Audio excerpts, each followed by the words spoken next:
أعوذ بالله من الشيطان الرجيم بسم الله الرحمن الرحيم السلام عليكم ورحمة الله تعالى وبركاته الحمد لله رب العالمين والصلاة والسلام على أشرف الأنبياء والمرسلين وعلى آله وصحبه أجمعين رب اشرح لي صدري ويسر لي أمري واحلل عقدة من لساني يفقهوا قولي Rabbi yassir wa la tu'assir wa tammim bil khair. Sidang pendengar yang dirahmati Allah sekalian, Alhamdulillah, pertamanya kita memanjatkan syukur pada Allah Subhanahu Wa Taala kerana pada malam ni kita dapat meneruskan program Kelantan Berhikayat yang dibawakan kepada tuan-tuan semua oleh Perbadanan Muzium Negeri Kelantan. Dan malam ini ialah siri kita yang ke-12. InsyaAllah pada malam ni kita akan memperkatakan tentang Kelantan pada zaman Jawaka dan juga Melayur. Itu satu zaman yang bermula pada pertengahan abad yang ke-13 sehingga abad yang ke-15. Lebih kurang 150 ke 200 tahun, di mana dalam perbincangan kita yang lepas kita telah melihat bagaimana sejarah negeri Kelantan pada zaman Sampugita, di mana pada zaman Sampugita itu Kelantan telah mengalami jatuh dan bangunnya dengan Sampugita muncul untuk menggantikan kerajaan Sriwijaya sebelumnya. Dan Sampugita itulah yang disebutkan oleh catatan Cina sebagai Samfosi, di mana Kaisar Sampugita yang berpusat di Mendang Bumi ataupun di Kelantan telah melanjutkan kerajaan Sriwijaya di daratan. Kemudian disebabkan oleh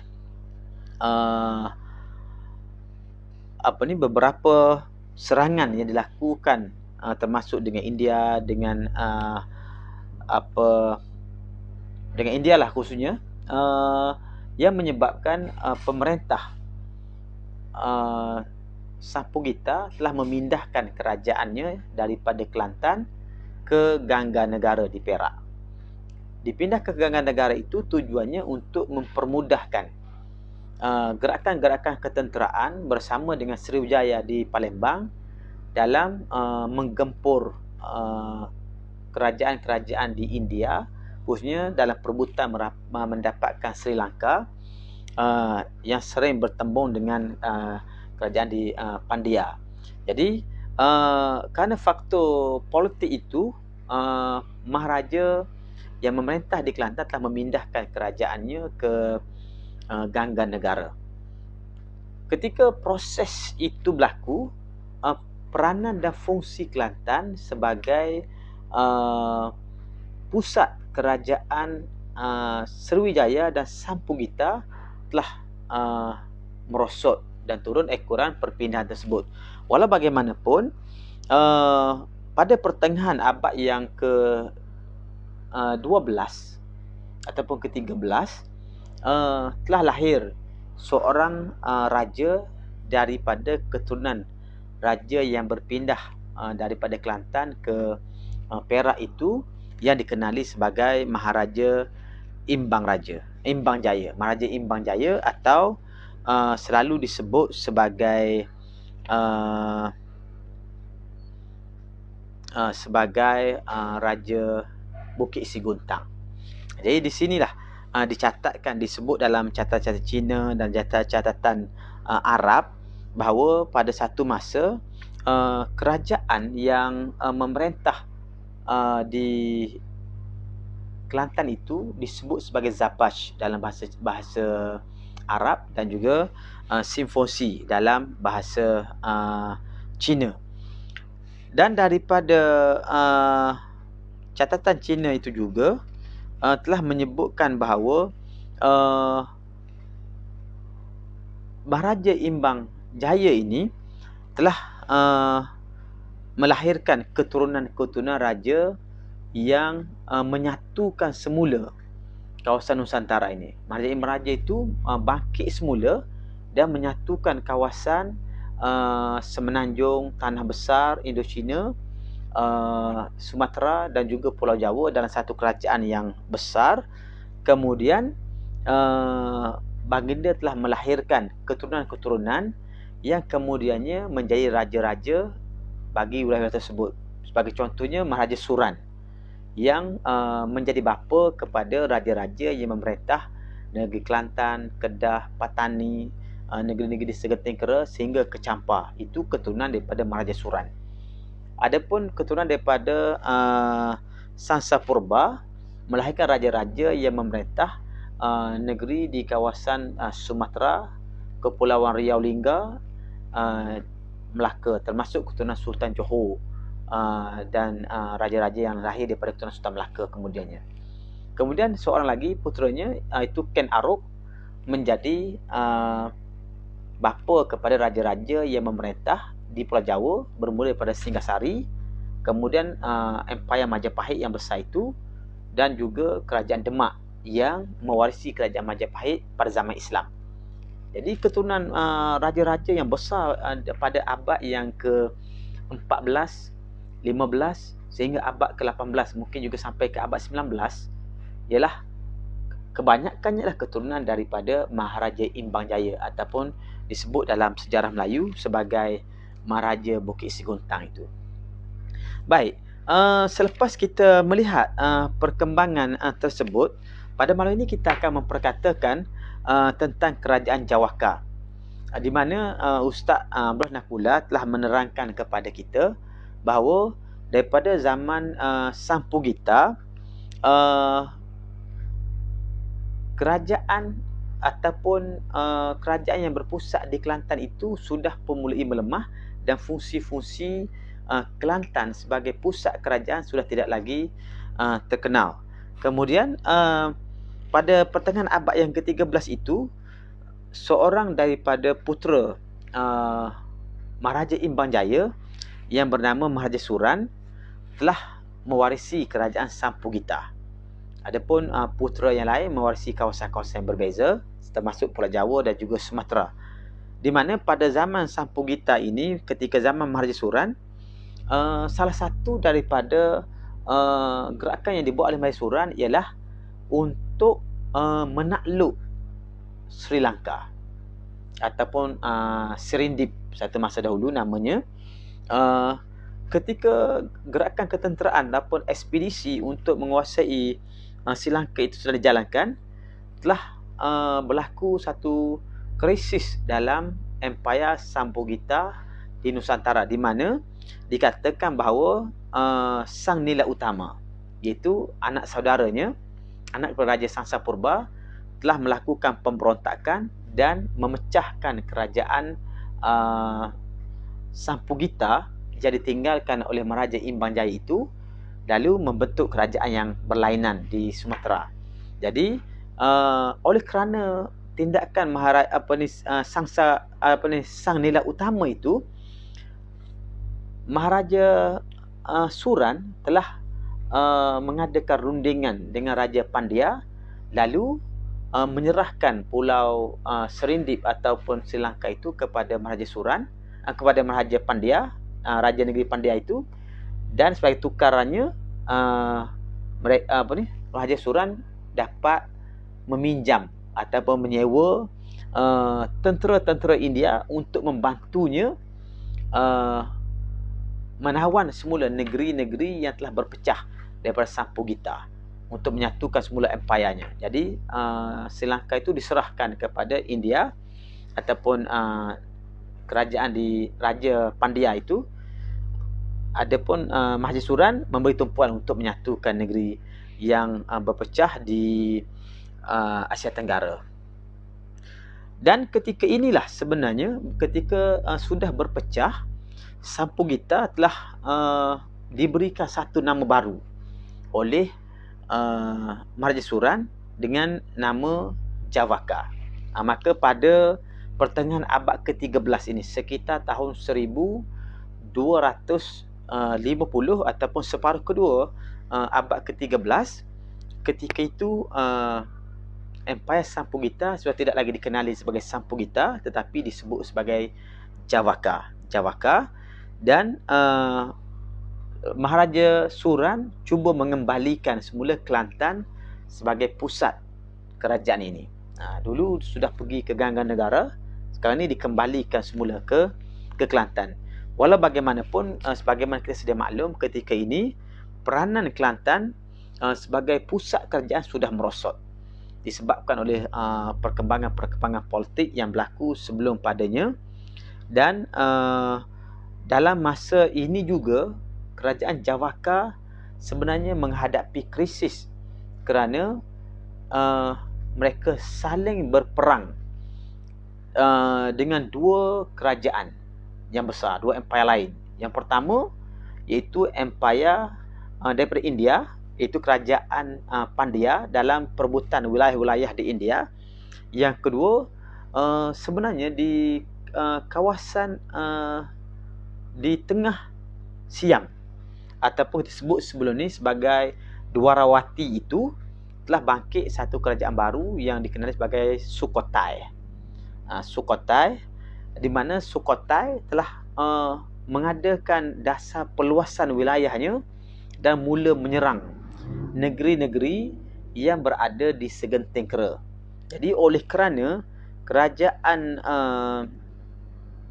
kerajaan Javaka ini wilayahnya ialah bermula daripada segenting kera ke selatan, sedangkan pusat kerajaannya di Kelantan ketika ini. Bila berlaku serangan-serangan yang dibuat oleh Sukhothai, dia adalah serangan yang lebih berbahaya berbanding dengan Pandya, kerana Pandya itu sebuah negara yang sangat jauh dan mereka perlu menyeberangi lautan yang luas untuk sampai ke Javaka. Berbeza dengan Ayutthaya ataupun Sukhothai, kerana Sukhothai ini ialah sebuah kerajaan yang berada di utara semenanjung dan mereka mempunyai laluan darat yang dekat. Mereka boleh terus menyerang wilayah-wilayah yang hari ini kita katakan di kawasan bermula daripada kawasan Chumpon ataupun Chupak pada masa itu, kemudian Cahaya ataupun Chaya, Sri Dhamaraja ataupun Nakhon Sitamarat, Ligor ataupun disebut sebagai Ligor juga, orang Melayu sebut Ligor, kemudian Bedelong ataupun Patelong, kemudian Segoro ataupun Songkla. Lepas tu sudah masuk ke negeri Langkasuka ataupun Patani yang tidak begitu jauh kalau berbanding dengan tentera-tentera daripada India. Maka ketika ini Sukhothai telah menjalankan dasar meluaskan wilayahnya dan memberikan tekanan-tekanan ke atas negeri Javaka ini daripada sebelah utara, yang menyebabkan cucu kepada Maharaja Suran, iaitu Raja Sangtawal. Sangtawal ni adalah anak kepada Raja Sangkrata yang memerintah sebelum padanya, pada abad selepas pada Raja Suran. Kemudian pada zaman Sangtawal ini Javaka sudah begitu terdesak sekali. Lalu Sangtawal mengambil langkah politik dengan memindahkan pusat pentadbirannya daripada Kelantan, dipindahkan ke Bedelong atau Medelong. Bedelong itu dalam bahasa Siam disebut Patelong. Di situlah menjadi pusat baru pentadbiran. Lalu Kelantan sekali lagi ditinggalkan. Di sini dia berbeza dengan 1000 tahun sebelumnya, di mana Kelantan itu sentiasa menjadi pusat bagi kerajaan-kerajaan yang kita bincangkan sebelum pada ini. Dalam abad yang ke-13 ini telah berlaku beberapa kali Kelantan sudah terabai ataupun terkeluar daripada arus perdana politik ketika itu. Pertama, pernah dipindahkan kerajaan pusat pemerintahan Sambugita itu daripada Medang Bumi atau Kelantan itu ke Ganggan Negara di Perak. Kemudian ketika Raja Suran membawa pulang, mengembalikan semula posisi Kelantan sebagai pusat pentadbiran disebabkan oleh tekanan yang dibuat oleh Siam di Sukhothai, Raja Sang Tawal telah meninggalkan Kelantan pergi ke Badelong. Tujuannya untuk membolehkan mereka membina pertahanan yang lebih kuat, di mana kedudukan mereka lebih dekat dengan Thailand atau bukan dengan Sukhothai, untuk memudahkan mereka berperang. Jadi kalau mereka berada di Kelantan, jarak dengan sempadan Siam itu terlalu jauh. Kalau Siam melanggar masuk, separuh negeri sudah hilang baru sampai ke ibu kotanya. Tetapi kalau di Badelong, dia sudah dekat. Mungkin kalau Siam datang, dari segi pergerakan tentera lebih cepat untuk mempertahankan negeri. Begitulah dari segi strateginya yang menyebabkan fungsi Kelantan sebagai ibu negeri telah terabai lagi sekali. Maka di sini Sang Tawal telah memindahkan ibu negerinya ke Badelong. Ketika keadaan politik dalam Empayar Jawaka itu sudah mulai melemah disebabkan oleh faktor-faktor peperangan tadi, Maharaja Sang Tawal telah memberikan nama baru kepada negeri atau empayarnya, daripada nama Sampugita ditukar kepada daripada Jawaka ditukar kepada Malayur atau Malayar. Malayur atau Malayar, yang mana negeri-negeri yang berada dalam jajahan takluknya bermula daripada Segenting Kera sampai ke Terengganu sahaja. Negeri sudah kecil kalau berbanding dengan sebelum, pada mana daripada kawasan Terengganu sampai ke Segenting Kera. Itu sahaja kawasan yang diliputi oleh Malayar atau Malayur ini. Jadi ketika itu boleh dikatakan Empayar Melayu ini adalah sebuah empayar sakit. Dia terpaksa mempertahankan diri daripada serangan-serangan musuh-musuh politiknya yang baru. Cuma dalam beberapa catatan menyebut bahawa apa yang membuatkan Melayu ni lebih bernasib baik ketika berada di hujung abad ke-13, itu sekitar tahun 1295, apabila Maharaja Tartar ni seorang maharaja di China, Tartar kan, China, telah mengirimkan surat kepada Raja Siam ataupun Raja Sukhothai ini supaya berhenti menyerang negeri orang Melayu, yang menyebabkan siri-siri perperangan yang berlaku begitu lama telah terhenti, dan diadakan benteng sempadan di Ratchaburi, lebih kurang 10 km di selatan Bangkok hari ini, dijadikan sempadan kawasan Sukhothai dan kawasan Melayu. Jadi daripada situlah dalam beberapa ketika Raja Sang Tawal dan juga kerajaan Melayu itu agak terselamat. Sedangkan mereka sendiri adalah sebuah kerajaan yang sudah hilang kekuatan disebabkan terlalu kerap berlaku peperangan itu. Dan disebutkan juga bahawa pada abad yang ke-13, selepas beberapa ketika mendapat amaran daripada Maharaja Tartar, akhirnya Sukhothai mengakukan satu serangan ke atas Malayur, dan kerajaan Melayu telah runtuh, di mana mereka telah tewas di Badelong, dan Raja Sang Tawal terpaksa berundur dan membuka pusat pentadbirannya yang baru di Langkasuka. Sebenarnya apa yang kita perkatakan dalam kerajaan Melayu ini ialah kerajaan yang dibina oleh anak-anak Raja Kelantan yang memerintah di kawasan daripada Segenting Kera hingga ke Terengganu, tetapi Kelantan sendiri telah hilang fungsinya sebagai pusat. pentadbiran atau pusat pemerintahan. Cuma Kelantan itu menjadi sebahagian daripada negeri Melayur. Jadi daripada pusat pemerintahan yang terletak di Badelong sekarang berundur ke selatan kerana Badelong telah jatuh. Ligor dan Badelong, Chaya, Ligor dan Badelong telah jatuh ke tangan Siam pada awal abad yang ke-14. Abad ke-14 jatuh ke tangan Siam dan Santawal terpaksa memindahkan kerajaannya ke Langkasuka.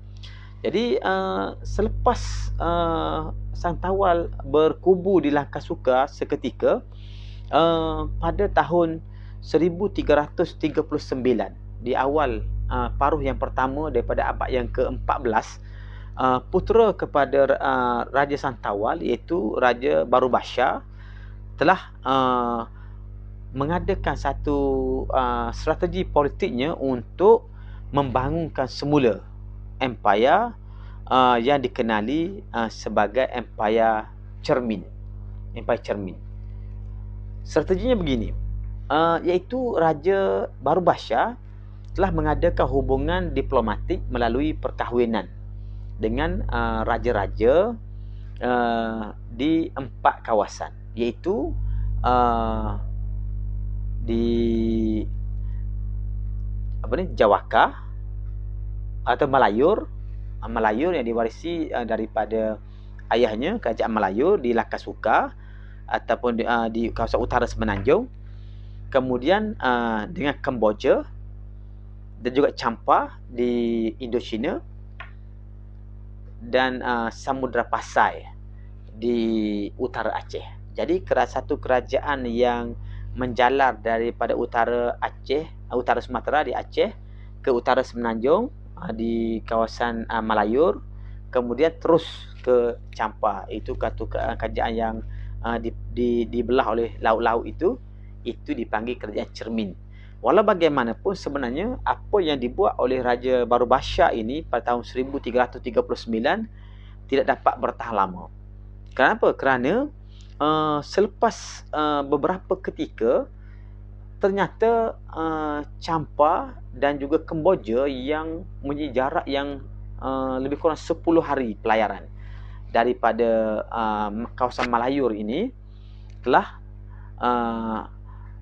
memberontak dan belot kepada kerajaan yang dibina oleh Baru Bashar, menyebabkan berlaku perpecahan dan kerajaan Cermin ini menjadi lemah. Lalu diambil kesempatan oleh Siam untuk menyerang, dan kali ini mereka diserang lagi oleh Siam sehingga Siam bukan sahaja dapat meruntuhkan kerajaan di Langkasuka, tetapi dengan sendirinya Siam telah dapat menguasai semua jajahan Melayur di Semenanjung sampai ke Singapura. Jadi pada tahun 1345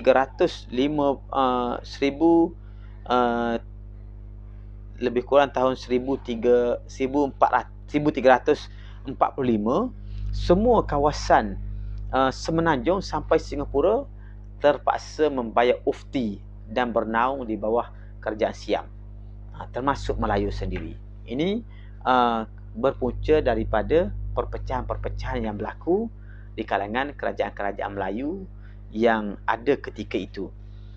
Kemudian selepas Singapura atau Temasek dikuasai oleh Siam, artinya seluruh Semenanjung juga jatuh ke tangan Siam pada ketika ini. Di Pulau Jawa, anak-anak Ken Arok telah bangkit membentuk Empayar Majapahit.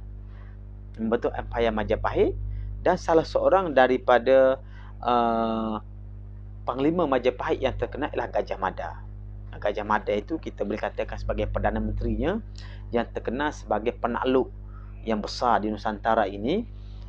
Dan Gajah Mada telah membawa tentera mereka menyerang Temasek pada tahun 1357. Kekalahan Siam di Temasek telah menyebabkan semua wilayah dia yang dahulunya merupakan wilayah yang dikuasai oleh Melayur telah berjaya dibebaskan daripada Siam. Lalu semuanya tunduk kepada Majapahit. Senarai negara-negara yang termasuk dalam kawasan Majapahit ini tercatat dalam negara keteragama. Dalam negara keteragama itu dicatatkan negeri-negerinya termasuk Kelantan berada di bawah kekuasaan Majapahit ketika ini. Cuma bezanya oleh kerana Majapahit yang ketika ini ialah Hayam Wuruk dan Raja Baru Bashar yang mengetah sebagai Raja Melayur, mereka ini mempunyai hubungan darah. Lalu mereka telah berpakat untuk membentuk satu pasukan tentera yang lebih besar, kemudian menyerang kepentingan-kepentingan Siam yang terletak di tanah besar Indochina. Maka ketika ini mereka telah berjaya menyerang Kemboja dan juga Ayutthaya, iaitu kerajaan baru Siam yang menggantikan Sukhothai. Menyebabkan kawasan Siam itu jatuh ke tangan Majapahit. Jadi kerajaan Majapahit, mereka bukan sahaja menguasai kawasan kepulauan, kemarahan mereka selepas menjatuhkan Siam di Singapura ataupun di Temasek telah membolehkan mereka kemudiannya menguasai kawasan Indochina, iaitu Kemboja dan juga Ayutthaya. Ayutthaya itulah kerajaan baru Siam yang menggantikan kerajaan sebelumnya yang kita sebutkan sebagai Sukhothai. Sukhothai digantikan oleh Ayutthaya. Jadi pada pertengahan abad yang ke-14 ini, suasana politik sudah berubah, di mana kerajaan-kerajaan daripada Pulau Jawa pula menyerang ke utara, menguasai kawasan-kawasan utara. Sedangkan sebelum ini ialah kerajaan-kerajaan yang berpusat daripada Champa, Funan dan juga di Kelantan telah menyerang negeri-negeri selatan, menjajah mereka. Sekarang ni dia sudah terbalik, daripada selatan menyerang negara-negara di utara. Maka dalam persepakatan antara Hayam Wuruk sebagai pemerintah Majapahit dengan Baru Bashar sebagai pemerintah Melayur, Hayam Wuruk telah bersetuju supaya Majapahit itu dibahagikan kepada dua, iaitu pertama Majapahit Timur. Majapahit Timur ialah Majapahit yang melibatkan seluruh kawasan kepulauan di sebelah timur dan pemerintahannya berpusat di Pulau Jawa. Itu kerajaan Majapahit itu sendiri. Yang kedua ialah kawasan disebut sebagai Majapahit Barat, iaitu kawasan yang meliputi seluruh kawasan tanah besar sampai ke Semenanjung termasuk Sumatera. Itu diletakkan di bawah kawasan yang dipanggil Majapahit Barat atau Majapahit Daratan yang diperintah oleh Baru Bashar yang berpusat di Kelantan. Dan ketika inilah Baru Bashar menamakan Empayar Majapahit Timur, Majapahit Barat itu sebagai Cermin Jeddah. Cermin Jeddah, dan pusat pemerintahannya terletak di Bukit Panau, Kelantan. Itu Cermin Jeddah. Jadi kerajaan Cermin Jeddah itulah kerajaan yang sama dengan kerajaan Majapahit Timur. Disebut Majapahit Timur kerana dia sebahagian daripada Majapahit, tetapi nama khusus untuk itu disebut sebagai Cermin Jeddah. Jadi pada masa ini, oleh kerana keadaan politik yang berubah ini, Raja Kelantan yang baru, iaitu Sultan Raja Baru Bashar itu memindahkan kerajaannya selepas dilanggar oleh Siam ke Kelantan, mengembalikan semula kerajaannya ke tempat asal, iaitu ke Kelantan. Di mana di Kelantan itu pusat pemerintahnya terletak di Bukit Panau dan kerajaan dikenal sebagai Cermin Jeddah. Dan ketika itulah Raja Baru Bashar mula menggunakan gelaran Sultan untuk jawatan sebagai raja. Beliau adalah Sultan yang pertama. Baginda adalah Raja Kelantan yang pertama menggunakan gelar sultan dengan memakai nama gelaran Sultan Mahmud Shah, yang memerintah daripada pertengahan abad yang ke 14. Abad ke-14, pertengahan abad ke-14, memerintah dengan gelaran Sultan Mahmud Shah. Dalam sejarah Kelantan, beliaulah orang yang pertama menjadi raja yang memakai gelaran sultan. Jadi start daripada situ, rajanya sudah bergelar Sultan Mahmud Shah ataupun Raja Baru Basyar itu. Adakah Raja Baru Basyar itu raja yang pertama meluk Islam? Ini adalah persoalan yang sangat penting untuk kita kaji dan kita perbahaskan, kerana tidak ada catatan yang mengatakan bahawa Baru Basyar adalah raja yang pertama meluk Islam, tetapi dia adalah raja yang pertama memakai gelaran sultan. Bahkan kalau kita perhatikan, raja-raja sebelum daripadanya termasuk Raja Sangtawal dan Raja Sakranta juga mempunyai nama Islam, tetapi tidak memakai gelaran sultan. Dalam perbincangan kita lepas, saya telah sebutkan pada akhir abad yang ke-12 pada sekitar tahun 1181, ketika itu masih bernama Sampugita ataupun Sanfoshi dalam sebutan Cina, telah ada bukti-bukti artifak seperti dinar emas yang menunjukkan bahawa Kelantan sudah memiliki kerajaan Islam. Kemudian apabila catatan Cina seperti catatan Chow Chu Fei yang bertarikh 1178 yang menyebut bahawa Follow An ataupun Kuala Berang yang menjadi ibu negeri Terengganu ialah merupakan kawasan penjajahan takluk kepada Sampugita. Dia ada kaitan dengan proses perkembangan Islam yang berlaku pada peringkat yang awal itu, di mana di Kuala Berang artifak yang terpenting ditemui ialah batu bersurat Terengganu, sedangkan artifak di Kelantan ialah dinar emas yang mempunyai jangka masa yang tidak jauh bezanya, mungkin ada sekitar 100 tahun, tetapi catatan yang dibuat oleh Chow Chu Fei ini menunjukkan bahawa ketika dinar emas itu ditemui di Kelantan, Kuala Berang ataupun Terengganu ketika itu telah berstatus sebagai negeri jajahan kepada Sampugita yang berpusat di Kelantan. Maka persoalan berkait dengan kedudukan Islam, perkembangan Islam, raja-raja yang beragama Islam, itu sangat menarik sekali untuk dikaji dan dibahas secara serius ataupun dijadikan polemik sejarah untuk membantu kita mengenal pasti data-data dan fakta-fakta berkait dengan perkembangan Islam dan juga kedudukan Islam di istana-istana yang wujud pada ketika itu.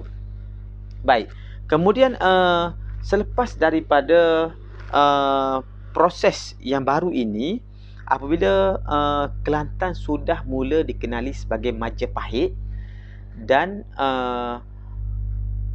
menamakan negerinya sebagai Cermin Jeddah, berpusat di Bukit Panau, ahli-ahli sejarah juga menyebut ketika inilah Kelantan dikunjungi ataupun didatangi oleh pendakwah yang terkenal, Syed Hussein Jamadil Kubra, daripada kerajaan Tughlaq di India. Syed Hussein Jamadil Kubra itulah putera kepada Syed Ahmad Khan yang menjadi gubernur di Deccan bagi pihak Kesultanan Tughlaq di Delhi. Kemudian puteranya Syed Hussein Jamadil Kubra dihantar ke Kelantan. Maka dalam hal ini Ustaz Amrullah Kula telah menimbulkan satu persoalan baru yang sering kali kita mengalami kekeliruan dari segi kedudukan dan susunan tahunnya, kerana disebutkan bahawa Laksmana Hantuah yang hidup pada zaman Tun Perak ataupun di hujung zaman Tun Perak telah pergi ke Majapahit dan berlawan dengan Gajah Mada dalam satu sesi mungkin persahabatan yang kita sebenarnya apabila kita meneliti semula tarikh-tarikh, kita akan mendapati bahawa sebenarnya Hang Tuah tidak hidup sezaman dengan Gajah Mada yang disebut dalam cerita atau sejarah Majapahit di Pulau Jawa. Maka itulah persoalan-persoalan yang agak besar ditimbulkan untuk kita meneliti, kerana pendapat Ustaz Nakula, Majapahit yang dikunjungi oleh Hang Tuah itu bukannya di Pulau Jawa, tetapi ialah Majapahit yang terletak di Kelantan, di mana dalam hal ini ada catatan menyebutkan bahawa Hang Tuah telah berguru dengan Syekh Tanauddin, adinda kepada Syed Hussein Jamdil Kubra, yang menjadi gurunya di satu kawasan pergunungan di Kelantan. Dan juga dalam catatan-catatan ataupun bukti artifak yang ada, misalnya yang terbaru di Meranti, ditemui telaga yang disebut Telaga Hang Tuah. Dan kita pergi ke Patani di Krisik, ada Telaga Hang Tuah yang dikaitkan secara langsung dengan Hang Tuah.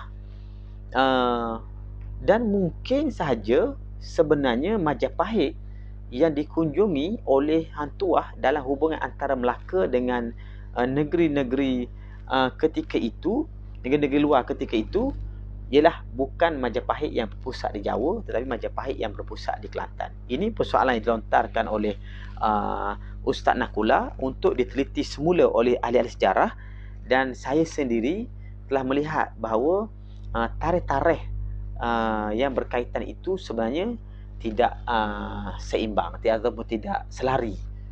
Kerana Hang Tuah itu hidup pada satu zaman yang lain, Gajah Mada hidup pada satu zaman lain, termasuk juga Raja Hayam Wuruk yang kita sedia maklum. Kerana Gajah Mada dan juga Hayam Wuruk ini hidup sekitar tahun 1350-an. Ketika itu Gajah Mada sudah menjadi seorang pahlawan yang besar pada tahun 1350-an. Sedangkan Hang Tuah hadir 100 tahun kemudian. Sehingga kita boleh berfikir dalam konteks kita orang Melayu pada zaman itu, hampir mustahil untuk seorang Perdana Menteri seperti Gajah Mada itu berumur sampai 200 tahun. Jadi di situ mungkin kita boleh mempertimbangkan hujah-hujah yang dikemukakan oleh Ustaz Abdullah Nakula, walaupun kita tidak memutuskan bahawa sebenarnya data-data yang lama itu salah, tapi dia memerlukan kajian-kajian yang lebih teliti untuk kita mengenal pasti kedudukan yang sebenar. Kemudian disebutkan juga pada zaman Majapahit ini, pada tahun 1395, kalau ikut sejarah sekarang, 1395 ini ialah zaman di mana para mesuara dan juga keluarga diraja Palembang belum lagi membuka Melaka. Maka dalam hal ini disebutkan bahawa pada tahun 1395 ketika keadaan di Kelantan itu kurang stabil, Ayutthaya telah bertindak menyerang semula kerajaan Majapahit atau Cermin Jadah itu, yang menyebabkan pengaruhnya merosot dengan teruk dan hampir seluruh kawasan semenanjung ini telah jatuh semula ke tangan Siam, tapi kali ini bukan Sukhothai tetapi Ayutthaya. Lalu Ayutthaya melantik wakilnya, iaitu Temagi, sebagai wakil atau gubernurnya di Singapura ataupun di Temasek. Maka Temagi inilah yang disebut dalam sejarah Melaka dibunuh oleh para mesuara sekitar tahun 1400 Masihi. Jadi ketika ini keadaan politik di Semenanjung sudah kembali berubah, dan fungsi kerajaan cermin Jadah sudah mulai merosot. Tetapi dia masih lagi merupakan sebuah kerajaan besar yang menguasai wilayah-wilayah berada segenting kera sehingga ke negeri Terengganu, termasuk Patani. Maka dalam hal ini, bila kita teliti semula data-data yang kita dapati ini, sebenarnya antara sebab kenapa cermin Jadah menjadi lemah ialah kerana siri-siri peperangan yang berlaku untuk satu jangka masa yang sangat panjang berterusan dengan Siam, yang menyebabkan proses pembangunan negeri terbantut. Maka kedudukan cermin Jadah itu menjadi semakin merosot pada abad yang ke-14.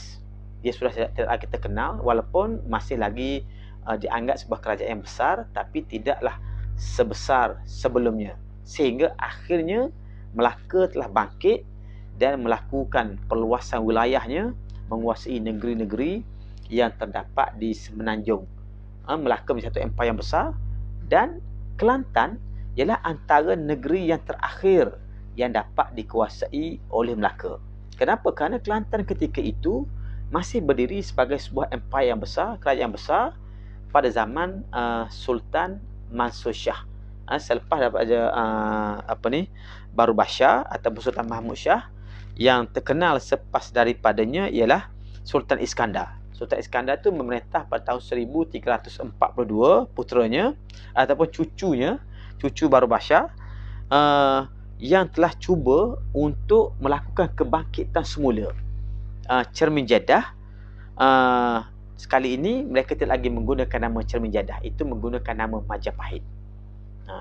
Jadi pada zaman Melaka, serentak dengan zaman Melaka, Melaka sedang bangkit di Kelantan selepas serangan Ayutthaya. Sultan Iskandar Shah, cucu kepada Sultan Mahmud Shah ataupun Baru Bashar itu, telah melakukan satu kebangkitan semula kerajaan cermin dan menamakan kerajaan yang baru itu sebagai Majapahit.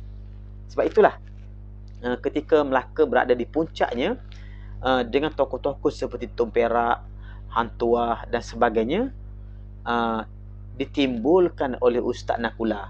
Apakah Majapahit yang dikunjungi atau didatangi oleh Hang Tuah itu ialah Majapahit di Pulau Jawa atau Majapahit di Kelantan? Jadi ada data-data dan fakta-fakta berdasarkan riwayat-riwayat lisan dan juga riwayat tradisi yang ada yang menunjukkan bahawa Majapahit yang dikunjungi Hang Tuah itu mungkin di Kelantan. Maka ketika itu Majapahit itu menjadi sebuah kerajaan yang agak besar, mempunyai kekuatan yang hampir seimbang dengan Melaka dan mempunyai hubungan diplomatik yang agak baik, yang dimaksudkan dengan lawatan-lawatan yang dibuat oleh Hang Tuah itu. Jadi ketika ini Majapahit itu berada di tengah-tengah di antara dua kerajaan, itu Melaka di pantai barat Semenanjung dan juga Champa di Indochina. Jadi Majapahit itulah sebuah kerajaan yang punya hubungan dengan Champa dan juga Melaka dalam konteks hubungan sejarahnya, seperti cerita peristiwa yang kita sebut tadi. Tetapi sepanjang sejarah Majapahit ini, dia adalah zaman yang penuh dengan siri-siri peristiwa perang dengan kerajaan Ayutthaya yang berada di utaranya. Kemudian selepas Majapahit ataupun Kelantan itu pada zaman Sultan Iskandar itu mulai merosot dan dia diperintah oleh seorang sultan yang lain bernama Sultan Munawar. Telah ataupun sebab itu Sultan Mansur telah menghadapi tindakan daripada Melaka, di mana Melaka telah menyerang. Hal ini disebut di dalam Silalatus Salatin ataupun sejarah Melayu, di mana sejarah Melayu menyebutkan begini: kalakian maka Sultan Mahmud, yakni Sultan Melaka pun menitahkan Seri Maharaja menyerang Kelantan. pada zaman itu negeri Kelantan itu terlalu besar daripada petani. Ini satu fakta yang disebut oleh sejarah Melayu ataupun Silalatus Salatin, yang menyebutkan bahawa pada masa itu, yakni ketika Sultan Mahmud berkuasa di Melaka, di Kelantan, ketika itu negerinya terlalu besar. Sebab itulah Ustaz Nakula mengatakan bahawa empayar Majapahit Kelantan itu adalah sebuah empayar yang mempunyai kedudukan yang sama taraf ataupun seimbang dengan Melaka ketika ini. Bahkan kata dia besar daripada Patani. Masa ni Patani belum sebuah kerajaan besar. Dulu Langkah Sukar tu kerajaan besar, kemudian telah mengalami kemerosotan. Kemudian kebangkitan semula Patani itu belum berlaku lagi. Mereka masih sebuah kerajaan kecil. Sultan Munawar Shah, nama rajanya, raja yang merintah Kelantan ketika ini Sultan Munawar Shah. Itu anak saudara kepada Sultan Iskandar Shah yang kita sebutkan tadi. Sultan Iskandar Shah itu adalah cucu kepada Baru Bashar. Tiada baginda mahu menyembah ke Melaka. Sultannya, Raja Munawar itu tidak mahu menyembah ke Melaka. Kenapa? Kerana kedudukan mereka sama taraf. Kedudukan Kelantan itu sama taraf dengan Melaka. Tak mahu menyembah ke Melaka. Asalnya daripada anak cucu Raja Chulan. Raja Chulan itu ialah antara sebutan-sebutan yang merujuk pada Raja Suran yang kita perkatakan lebih awal, yang mengasaskan kerajaan Sampugita. Bentuk bukan Sampugita, kerajaan Cawaka itu. Jadi Raja Suran, anak cucunya, mereka ialah anak-anak kepada Maharaja Imbang Jaya, sebagaimana Raja-Raja Melaka juga. Maka Seri Maharaja pun pergilah dengan berapa puluh hulu balang, yakni pembesarnya bernama Seri Maharaja, mungkin bendahara ataupun jawatan yang lebih kurang sama setaraf dengan itu, pergi bersama puluh hulu balang, telah datang ke Kelantan. Maka orang Melaka pun naiklah ke darat, mahu dikeluari oleh orang Kelantan, lalu berperang, beramuk-amukkan, terlalu sabur, rupa kilat cahaya senjata seperti kilat langit, sabur menyabung, guruh berbunyi bahana tempik hulu balang, dan gemerencing bunyi senjata, seperti akan sampai ke langit daripada kedua pihak rakyat itu. Itu pun banyaklah luka-luka dan mati-matinya. Darah pun mengalir di bumi. Maka dengan tolong Rabbul Alamin, patahlah perang orang Kelantan. Maka kota Kelantan pun alah. Maka segala orang Melaka pun masuklah ke dalam kota, merampas terlalu banyak beroleh rampasan. Ini gambaran yang disebut oleh sejarah Melayu, menggambarkan bagaimana kedudukan Kelantan ketika itu merupakan sebuah kerajaan yang besar. Kemudian dia tidak mahu tunduk kepada Melaka, lalu diserang oleh Melaka, dan akhirnya Kelantan tewas. Kelantan tewas. Maka anak-anak Raja Kelantan itu 3 orang perempuan. Dapat yang laki-laki seorang lepas. Raja Gemuk namanya. Raja Gemuk tu sebenarnya bukan gemuk. Raja Gembuk itu mana? Raja Gombak, yang disebut dalam sejarah Kelantan Raja Gombak. Raja Gombak, seorang laki-laki Raja Gombak, yang 3 lagi perempuan. Maka anak Raja Kelantan yang perempuan itu ketiganya tertawan oleh orang Melaka. Raja yang putera ni terlepas. Adapun 3 itu ditawan oleh Melaka. Seorang bernama Onang Kinang, seorang bernama Chaupa, seorang lagi bernama Chau Pau.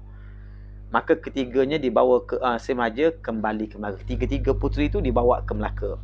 Sampai di Melaka, maka Seri Maharaja pun masuk menghadap Sultan Mahmud. Maka puteri ketiga itu pun dipersembahkan ke bawah duli Sultan Mahmud. Maka terlalulah sukacita baginda oleh Kelantan yang alah itu. Maka baginda memberikan anugerah persalinan kepada Seri Maharaja beserta segala hulu balang yang pergi itu. Maka puteri Kelantan yang ketiga ditaruhnya dalam istana Onang Kening. Puteri Onang Kening itu diperisterikan baginda. Jadi 3 orang puteri tadi, puteri Onang Kening dijadikan isteri oleh Sultan Mahmud.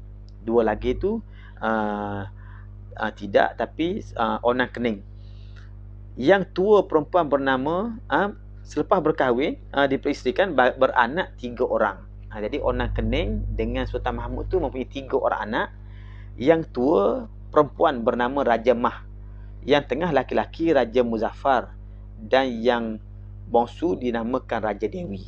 Nanti Raja Dewi dan juga Raja Muzaffar itu ada sejarahnya sendiri nanti yang berkait dengan Kelantan. Raja Muzaffar itulah raja yang pertama ditabalkan menjadi Sultan Perak. Sultan Perak yang pertama itulah Raja Muzaffar, itu anak kepada Sultan Mahmud dengan Puteri Onang Kening. Jadi apa yang saya sebutkan atau bacakan daripada hikayat ataupun Silatul Salatin ini, kita dapat gambarkan bahawa pada akhir abad yang ke-15, Kelantan masih lagi mempunyai kedudukan yang besar dalam sejarah, mempunyai kedudukan yang sama taraf dengan Melaka. Dia bukan tanah jajahan, tetapi kerajaan yang sama taraf dengan Melaka.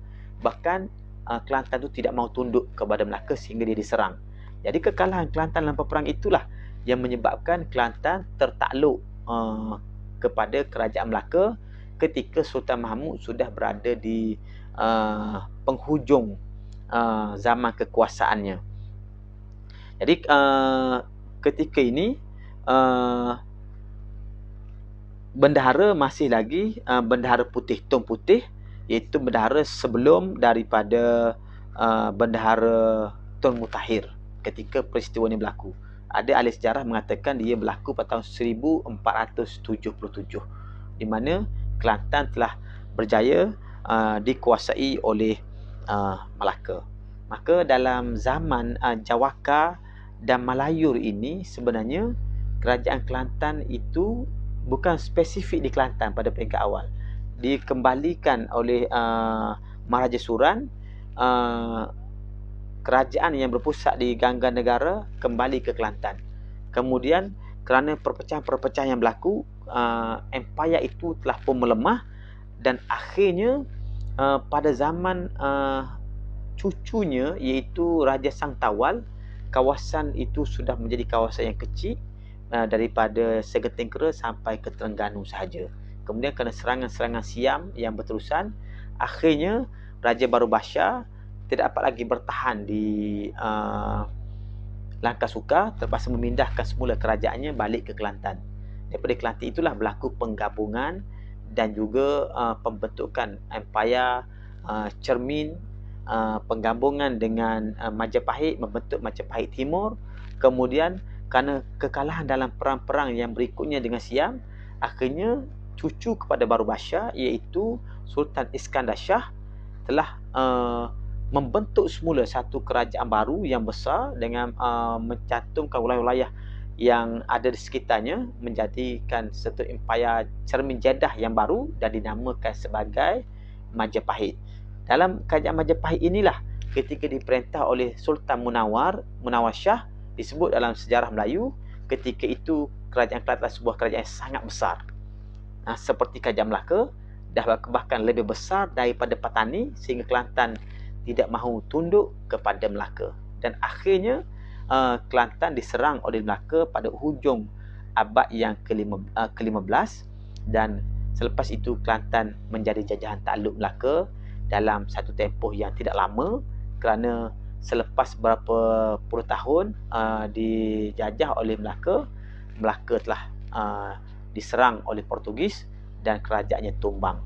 Maka selepas itu Kelantan bukan lagi sebahagian daripada Melaka, tetapi ada hubungan-hubungan yang agak menarik untuk kita perhatikan nanti pada zaman selepas daripada Sultan Gombak, anak Sultan Raja Munawar tadi yang melarikan diri ketika perang itu, yang melepaskan itu, bernama Raja Gombak. Pada zaman Raja Gombak ada hubungan-hubungan di antara raja tadi. Ada nama saya dengar tadi Raja Dewi, anak Sultan Mahmud.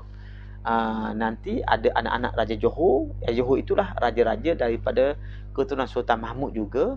Raja Pahang juga keturunan Sultan Mahmud, yang saling mempunyai hubungan darah dengan Raja Kelantan yang berikutnya.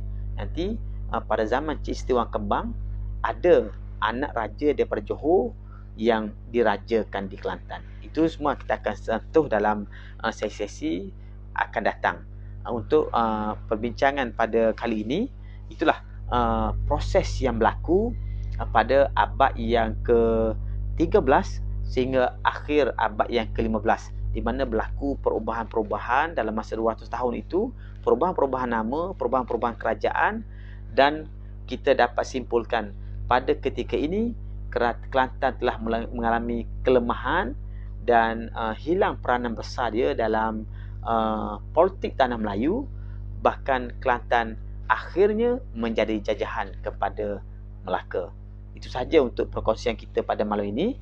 Mudah-mudahan kita mendapat gambaran tentang sejarah negeri Kelantan yang kita boleh kirakan sebagai zaman Kelantan Purba. Kerana kerajaan yang selepas daripada abad yang ke-15 itu selalunya disebut sebagai kerajaan moden, kan? Jadi daripada situ mungkin ada banyak perkara yang kita boleh ambil pelajaran-pelajaran ibrahnya untuk membantu kita mengukuhkan kedudukan politik dan juga pengaruh orang Melayu di bumi tercinta ini. Mudah-mudahan dia memberi manfaat pada kita semua. Kita setakat ini dahulu untuk perkongsian kita pada malam ini. Saya akhiri sesi kita ini dengan ucapan supaya kita dapat mengambil pelajaran daripada kisah-kisah yang kita bacakan. Wassallallahu ala sayyidina Muhammad wa ala alihi wa sahbihi wa baraka wa sallam. Walhamdulillahi rabbil alamin. Wassalamualaikum warahmatullahi wabarakatuh.